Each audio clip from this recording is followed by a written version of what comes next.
तो मुंबई की मेयर किशोरी पेडनेकर दिशा सालियान के घर वालों से मिलने पहुंची है। कल मुंबई की मेयर किशोरी पेडनेकर ने यह भी कहा था कि जो भी राजनीति चल रही है वो सब बंद होनी चाहिए। किसी की बेटी मरी है, किसी की बेटी की मौत को लेकर ये मजाक नहीं बनना चाहिए। उन्होंने कहा था कि मेरी भी बेटी है, मैं भी एक माँ हूँ, मैं भी जानती हूँ क्या होता है। और इसी वजह से उन्होंने कल महिला आयोग को पत्र भी लिखा था कि मालवनी पुलिस से तुरंत मामले की जांच करवानी चाहिए। उन्होंने ये भी कहा था कि नारायण राणे जो लगातार आरोप लगा रहे हैं कि दिशा सालियान की रेप के बाद हत्या की गई थी, उस पर भी उनकी बयानबाजी जो चलती है उस पर भी रोक लगनी चाहिए। और इसी के चलते मुंबई की मेयर किशोरी पेडनेकर ने कल पत्र लिखा था। कल प्रेस कॉन्फ्रेंस के भी जरिए उन्होंने यही कहा था कि दिशा सालियान किसी की बेटी है, मैं भी एक माँ हूँ, मैं नहीं चाहूँगी ऐसी किसी की बदनामी हो। और उन्होंने कहा था कि जो ये बयानबाजी होती है वो सब रुकनी चाहिए।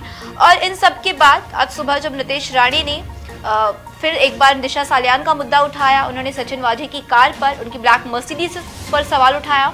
और उसी के कुछ देर बाद मुंबई की मेयर किशोरी पेडनेकर आज दिशा सालियान के घर वालों से मिलने पहुंची है। आज उनके घर आप साफ साफ तस्वीरें देख सकते हैं।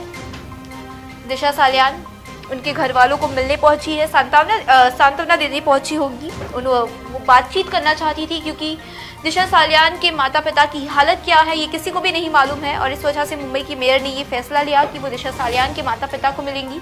और इस वजह से आज सुबह सुबह नितेश राणे के ट्वीट के बाद मुंबई की मेयर किशोरी पेडनेकर ने दिशा सालियान के घर वालों से मुलाकात की।